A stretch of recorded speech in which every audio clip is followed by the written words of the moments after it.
The Cheeseboy 628 Show, starring Cheeseboy 628.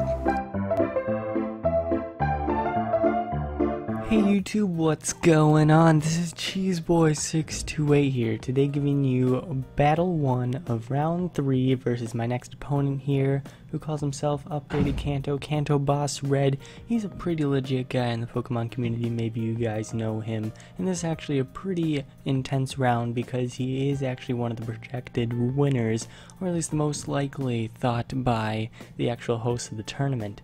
So this is Battle 1, as I was saying. Let's just get right into the team preview. I'm not going to make any excuses about my lack of uploads yet. I'll talk about that afterwards. But anyway, got the defensive core of Hippo and Amoonguss, then got the banded Stoutland, which I like to call Taco with my buddy Careless. It is a monster.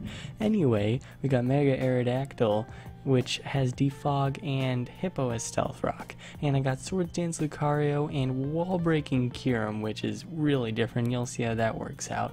So looking at my opponent's team, Mew is so annoying. There's a reason it's OU now.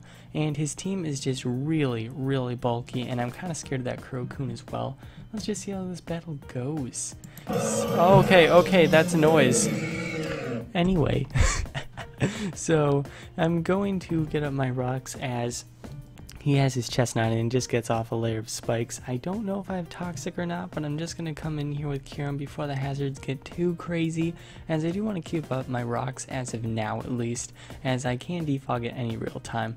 So here you'll see that I am Life Orb, but I do carry a little surprise for this Florges. I'm for some reason a little bit scared that he is going to protect here, which is why I don't go for my little tricky move, but he ends up just going for the Wish, which is what the play made most sense anyway, so I don't really understand my choices here. As you're going to see, after he gets the Protect up, he's going to have enough health where he's definitely going to be fine with going for a Wish, so I surprise him with the Iron Head real quick. Life Orb Iron Head, definitely going to take out that Florges, and that's going to be it, as now he brings in his Umbreon. I'm thinking I could possibly save my Kyurem for a little bit later, so that's what's going on here. I'm going to Mega Evolve, get a little bit bulkier, get a little bit stronger. At this time I think defogging is probably the best play, as he goes for the foul play, and that's going to do a ton of damage easy to a KO. As I'm now going to go into my Amoonguss, because I think at this point it has a pretty good matchup against most of his team except this Chestnut, because I do have Sledge Bomb and I do have Spore of course, and Chestnut just walls the set. As I do have Sky Drop instead of Aerial Ace on this Aerodactyl, it kind of works, but then like, I don't really know. I definitely switched this afterwards, but this is a pretty old team. As he goes for the Protect here, easy prediction here as I can bring in my Lucario and just go for a nice close combat. Just kidding, because I got the Swords Dance. And then I go for the Crunch, and that's going to take out that Mew, which is huge because Mew is so bulky. Now here's the sacrifice. Chestnut is super physically bulky, but I'm willing to sacrifice my Lucario at this point to get off a ton of damage on it. Definitely worth it, as now his Chestnut is definitely in a revengeable range. I can bring in my Stoutland here as he goes for the Spiky Shield. You know, that's fine. I've got Return. I dare you to bring something in that really wants to take this, as he does bring in his Empoleon, which does have a balloon, so it is pretty nice to break this, as now I can come in with Hippo, easily live a Scald with not being Torrent boosted, and then just go for a nice EQ.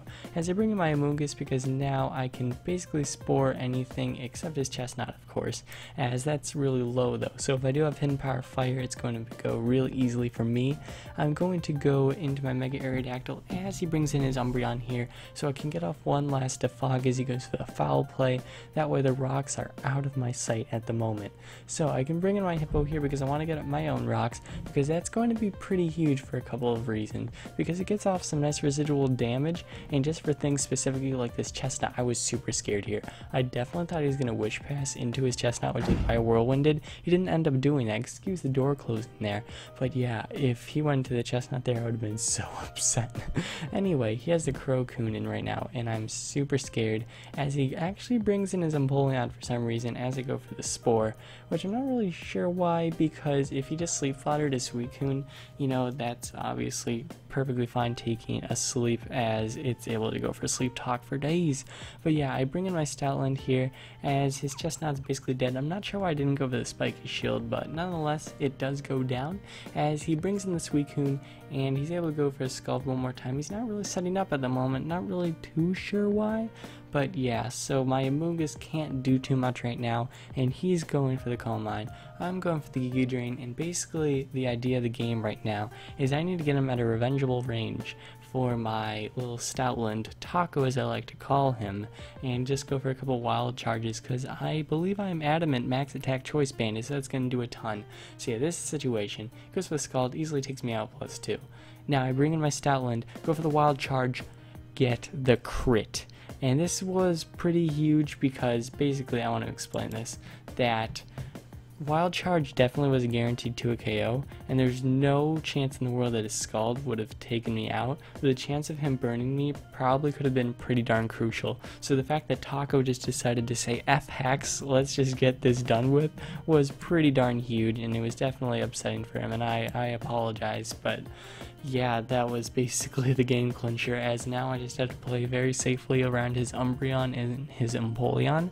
As foul play, you know, does a decent chunk, sure, but I can just go for Sludge Bombs, get some nice residual damage going on with this poison, because now he's not going to want to take all this with Sandstorm and the poison. I can just come in with Cure him for free as Death Fodder.